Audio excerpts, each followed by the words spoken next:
नमस्कार दोस्तों, आप सबका स्वागत है मेरे YouTube चैनल PKS रिएक्शन में। जो वीडियो मैं आप लोगों के लिए लेके आया हूँ वो है एक हिंदू मुस्लिम सौहार्द का एक कार्यक्रम था, जिसमें क्या कहते हैं कि एक पंजाबी हैं, वो अपना कुछ सवाल पूछ रहे हैं। वहाँ के जो लोग बैठे हैं उनको जो सुन रहे हैं उनके बीच में। और जो वीडियो का टाइटल है वो आपको मैं बता देता हूँ। हिंदू मुस्लिम सौहार्द के मंच से सिख स्कॉलर ने मुसलमानों से पूछे तीखे सवाल। तो अब ये जो सरदार जी हैं वो कौन से तीखे सवाल पूछते हैं, इसी पे पूरा वो वीडियो है, वो क्या स्पीच दे रहे हैं वहाँ पे। और इस वीडियो को देखते हैं और फिर इसके बाद इस पर रिएक्शन देते हैं। तो चलिए वीडियो को हम शुरू करते हैं। सम्मानित मंच और उसके सामने बैठे हुए अति सम्मानित नागरिकगण, ख़वातीन, सभी को मेरा आदाब, नमस्कार, सत श्री अकाल।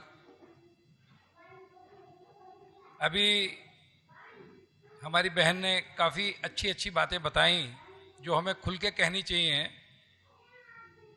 मैं एक चीज़ के लिए मुबारकबाद देना चाहूँगा कि आज जो हम सबको एक साथ बैठकर ये बात करने का मौका मिला है। एक शेर से अपनी बात शुरुआत करूंगा मैं।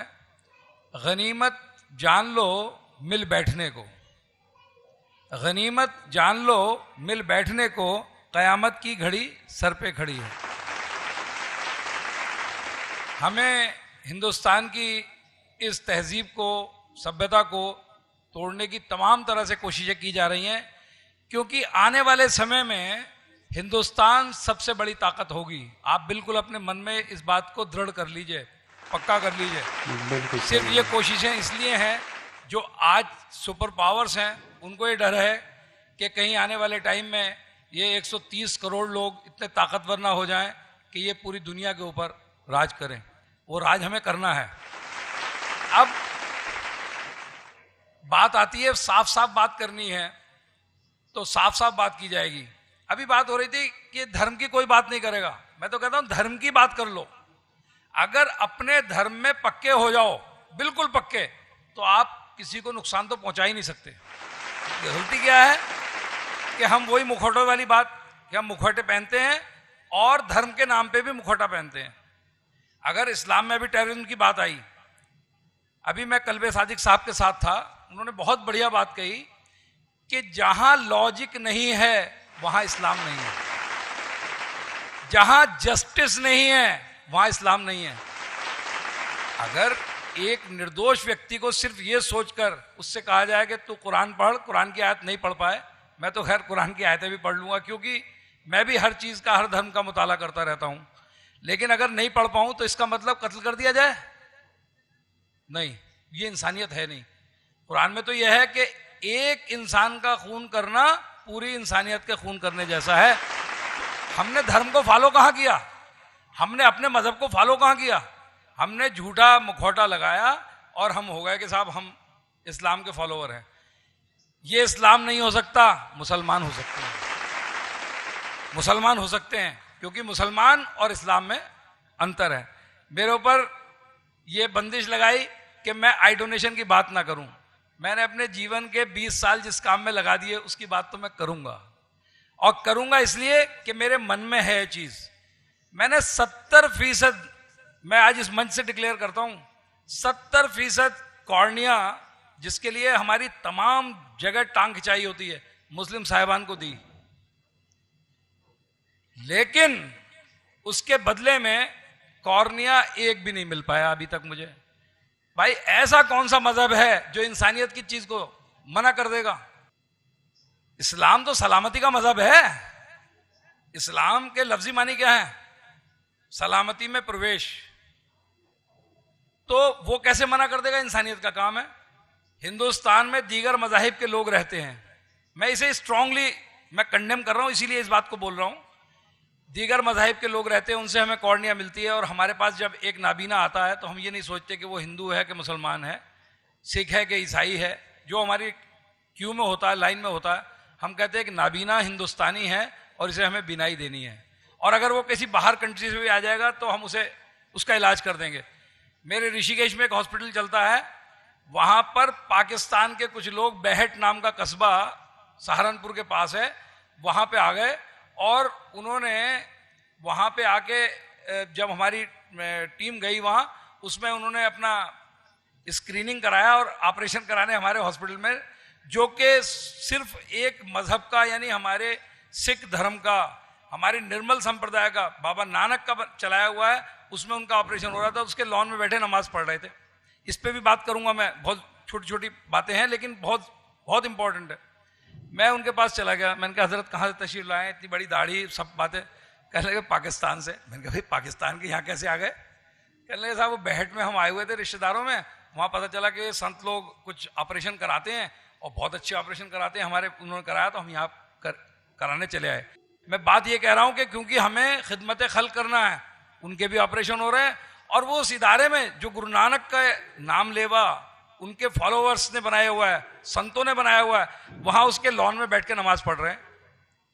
क्या यहां पर आप लोग गौर करेंगे इस बात के ऊपर?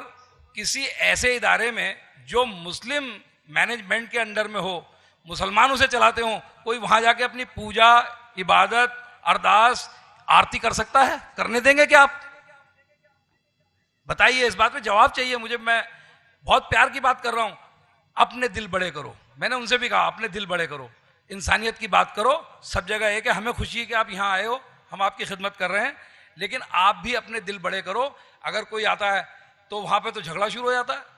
मंदिर के ऊपर लाउड स्पीकर नहीं चलेगा। मस्जिद पे 4 मस्जिदें, चारों के ऊपर खूब बढ़िया से अजानें करेंगे।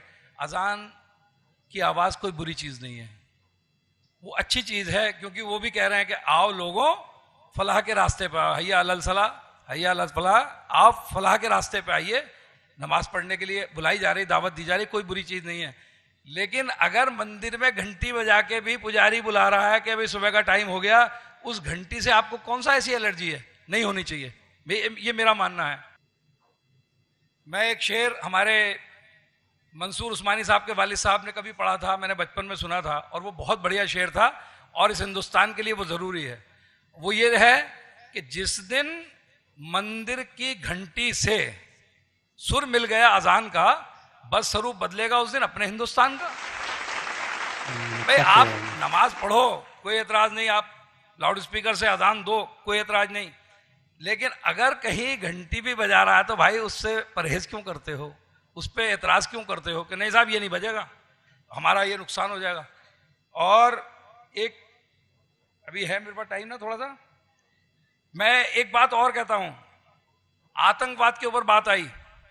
आतंकवाद अगर हो रहा है, अभी ISIS ने किया या कोई भी XYZ करता है, मैं तो ये कहता हूं, मैंने कल भी पोस्ट की है, अगर मेरी फेसबुक पे जाके देखेंगे तो मैंने छत्तीसगढ़ के आतंकवादी हमला लिखा है उसके ऊपर। ये तो बात आज हो रही है ना, लेकिन मैं तो कर चुका उसे पोस्ट। हमने कल उनकी याद में श्रद्धांजलि सभा की थी और कैंडल जलाई थी, लेकिन साथ में आतंकवादी हमला लिखा था उसके ऊपर, क्योंकि आतंकवादी वाकई आतंकवादी होता है। वो हिंदू, सिख, मुस्लिम कोई भी हो सकता है और उसका सपोर्ट नहीं करना। जिस वक्त तराई में आतंकवाद था, मेरे वालिद साहब पहले शख्स थे जिन्होंने उनके खिलाफ, आतंकवाद के खिलाफ एक लेटर बनाया और उस पर सबसे पहले साइन किया। तो उनके पास चिट्ठी आ गई तराई से कि भाई आपसे किसने मांगी थी सलाह, आपने क्यों सलाह दे दी? उनका भाई मरना तो, बोले हम लोग ये भी कर सकते हैं। उनका भाई मरना तो एक बार है, बार बार नहीं मरेंगे, और जिस दिन तक मेरी जिंदगी है कोई मुझे मार नहीं सकता। तो अगर कोई बुराई हो रही है तो उसकी मुखालफत सबको करनी चाहिए, बुराई तभी अंत होगी। अगर हम उसमें खामोश भी हैं, अगर हम उसमें खामोश है तो ये माना जाएगा कि हमारी मौन सहमति है उसके साथ कि जो हो रहा है अच्छा हो रहा है। नहीं होना चाहिए कहीं भी हो। एक इंसान अगर मरता है तो वो इंसानियत का कत्ल है। मैं आखिरी में 1-2 बातें और छोटी छोटी कर दूंगा। सन 1980 मेरी 22-23 साल की उम्र थी और अपने 2 मुस्लिम दोस्तों के साथ उन्हें बचाने के लिए मैंने अपने आप को अरेस्ट कराया। कब? सन 1980 में। आज भी उनसे मेरी वही दोस्ती है।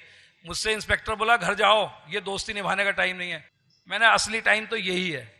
तो हमें इस बात का ध्यान रखना चाहिए, जब कभी ये माहौल बिगड़ता है अच्छे लोगों को बिल्कुल सामने आना चाहिए और सामने आके उसकी मुखालफत करनी चाहिए। जहां तक हो सके अपने इलाके में किसी भी दूसरे मजहब के आदमी को, यानी वो भारतीय है, हमारा भाई है, उसको कोई नुकसान नहीं पहुंचना चाहिए।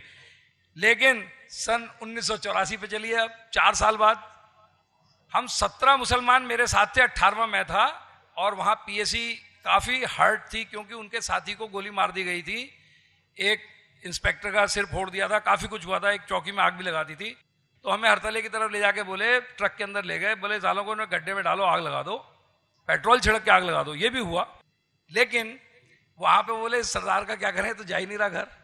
मुझसे कहते थे भाई तू घर चला जा, मगर मैं तो ऐसा एविडेंस था वहां।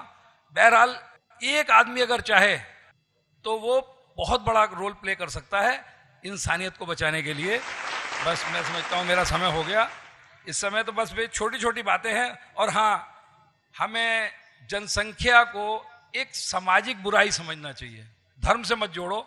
लेकिन अगर हमारे बच्चे कम होंगे, आज जहां लिटरेसी है, जिन लोगों के पास शिक्षा है, शिक्षा भी दोनों बातें हैं, आप कुरान की जरूर पढ़िए, लेकिन जदीद एजुकेशन, जिसके लिए आपने कभी सर सैयद को भी लोगों ने काफिर कह दिया, अदरवाइज वो यूनिवर्सिटी मुरादाबाद में होती और नहीं होने दी वहां, तो उसने भी यही कहा था कि जदीद एजुकेशन के बिना कामयाबी नहीं मिलेगी।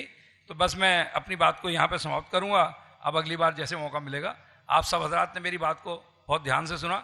अगर कोई बात मेरी ऐसी निकली हो जिससे किसी के दिल में तकलीफ पहुंची हो, तो उसके लिए मैं माफी चाहता हूं।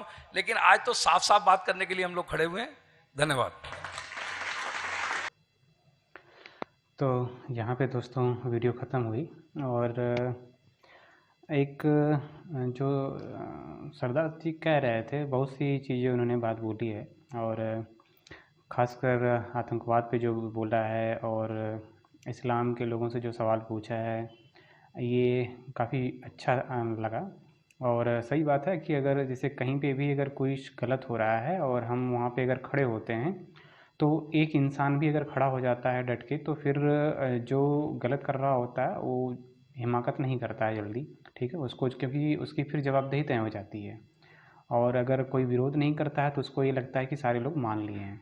तो जिस तरह से भी हम उस बुराई का सामना कर सकते हैं, करना चाहिए, ठीक है, कभी प्रत्यक्ष रूप से कभी अप्रत्यक्ष रूप से, जो मेरा मानना है। और सरदार जी को जैसे कुछ बातें इन्होंने और भी बोली हैं, जैसे जनसंख्या पे उन्होंने बोला है कि भाई जनसंख्या को किसी धर्म से जोड़ के नहीं देखना चाहिए था। अगर धर्म से जोड़ के देखेंगे तो फिर हम कभी भी इस समस्या से पार नहीं पा सकते हैं, क्योंकि जनसंख्या अगर बढ़ेगा तो फिर हमारे रिसोर्सेज कम होंगे, रिसोर्सेज कम होंगे तो जाहिर सी बात है जो जनसंख्या के हिसाब से रिसोर्सेज नहीं रह पाएंगे, क्योंकि वो धीरे धीरे ख़त्म ही होते हैं हर तरह के, ठीक है। जैसे पानी है वो ख़त्म हो रहा है पीने का, और जो लैंड है जहाँ पे हम अनाज पैदा करते हैं वहाँ पे बिल्डिंग्स बन रही हैं, ठीक है। तो ये सारी चीज़ें हमें तभी कंट्रोल होंगी जब हम जनसंख्या को नियंत्रित करेंगे। और भी बहुत सी चीज़ें थी जो सरदार जी ने बातें की हैं, और अच्छा लगा कि जिस तरह से ये बात कर रहे थे और खुले मन से अपनी बातों को रख रहे थे। और एक डोनेशन की भी बात कर रहे थे, जो मतलब अगर किसी को मान लीजिए किसी की आंखें ख़राब हैं, आई डोनेट करने के लिए, तो लोग बोलते हैं कि भाई इस्लाम में नहीं कर सकते हैं, ठीक है। तो उन्होंने बताया कि भैया क्यों नहीं कर सकते हैं, ठीक है, क्योंकि इंसानियत तो हर धर्म के लिए है। और जो एक इन्होंने बोला कि जैसे जो होता है ना कि धर्म पे डिबेट नहीं करेंगे। देखिए कोई भी धर्म हो, ठीक है, दो तरह के लोग होते हैं। एक तो उसको जो उसके मतलब कह लीजिए कि फॉलो करने वाले जो हमको उसको बताते हैं कि भाई हमारा धर्म क्या है क्या नहीं है, अगर वो गलत होते हैं, ठीक, तो फिर हमें वो चीज़ हमारी क्या कहते हैं, तब समझ लीजिए धर्म हमारे लिए ख़राब है। लेकिन अगर वो सही से समझाते हैं, ठीक है, तो धर्म बहुत एक कह लीजिए कि एक बहुत अच्छी चीज़ है, जो आपको आपके हर मतलब सक्सेस में, ठीक है, आपको कहते हैं कि नहीं कि एक अलग एक्सटर्नल एनर्जी का काम करता है।